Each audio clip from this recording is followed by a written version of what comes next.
Good morning. We are here at Urban Peak, Colorado Springs.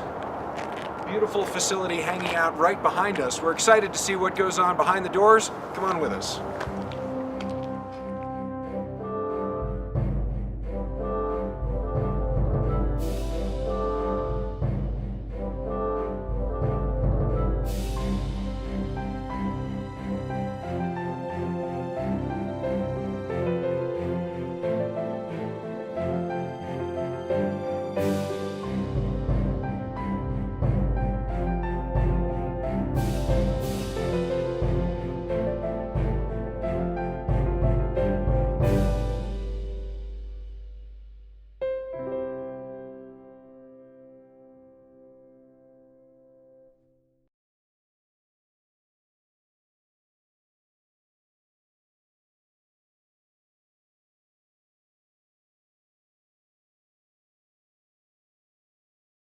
John, right? Well, Jon Eddy. Good Hi, morning. nice to Hi, see it's you. nice to see you. Yeah, thanks for coming out, guys. Of course, it's an absolute pleasure. Thank you for having us. Oh, we're excited that the Empty Stocking Fund is able to do this year and actually, show people what's going on. Well, let's continue on the tour. Shauna, we appreciate it. Good morning. Hold on a second. Oh, yeah. Someone come in. Hi, how are you? Good, how are you? Good. We're in a meeting. You'll be okay for a little bit. Do you have other things you need help with? Or? Yes, I can bring it in, but I do have some more, yeah. Oh, great. Wonderful. Sleeping So- bags and backpacks? The sling bag, backpack, That's and wonderful. some other That's awesome. packs. And Thank you so much.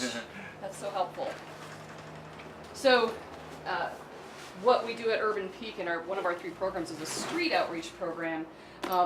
And so some of the youth who we meet out on the street will actually come in here to our drop-in center and collect items that they need. And that could be anything from food or, really help getting their ID back or getting assistance around Medicaid, to some of the youth who unfortunately have no place to stay and when our shelter is full and they may need a backpack, sleeping bag, things like that.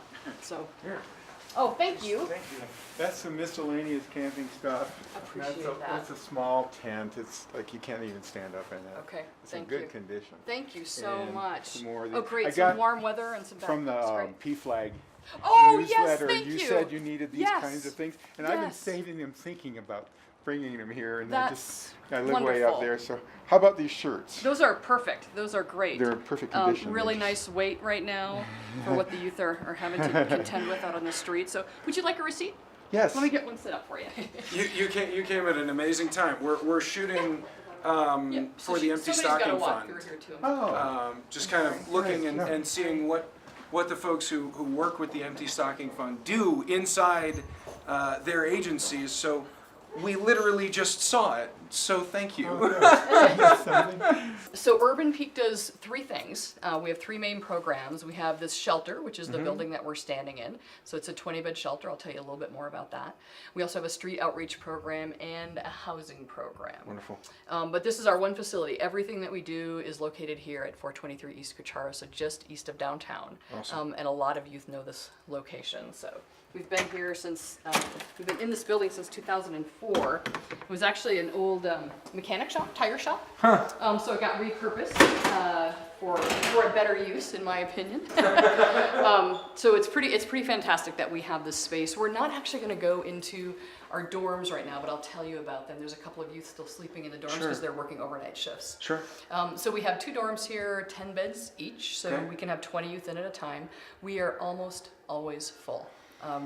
There are so many youth who are out on the street on any given night, just 18 to 24-year-olds. Yeah. It's at the very least 112 people at the last formal count, but we know it's many, many more than that because that counts just a one-night point in time picture. So, so 20 youth will be able to get into our shelter in any one given night. Age range 15 to 20. Yeah. So we do have minors here. So if you're 15, 16, or 17 and are experiencing homelessness or a runaway, we are actually the only place that you can come and stay because you can't go into an adult shelter. Homelessness impacts not just who people have in their mind when they think of that. Like, well, that's the 50-year-old man who's an alcoholic, who's not able to work or isn't pulling himself up by his bootstraps. Sure. Are there people who are in chronic homelessness? Absolutely, which means you've been homeless for more than a year. But there are actually 18 and 19-year-olds who are already chronically homeless. Yeah. And if we can reach out to them now and intervene in that path, it's going to cut adult homelessness in half. With Right. bullet points and Right. agendas. And So this is one of our least boring things I that love we it. do. Okay, so I like the boring stuff because really, the youth who we're working with need more boring in their Yeah. life. They have plenty of drama. So this is our drop-in room.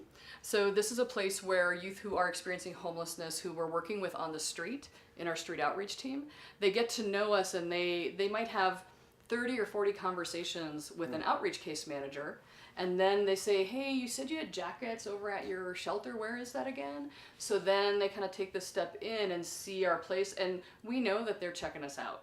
So every time a youth walks in the door, whether I'm the one at the door, the executive director who does really boring work, or whether it's a case manager, somebody way cooler than me, we want to let the youth know that this is a welcoming place where they will not be judged and where we can stand beside them with whatever they want to do next.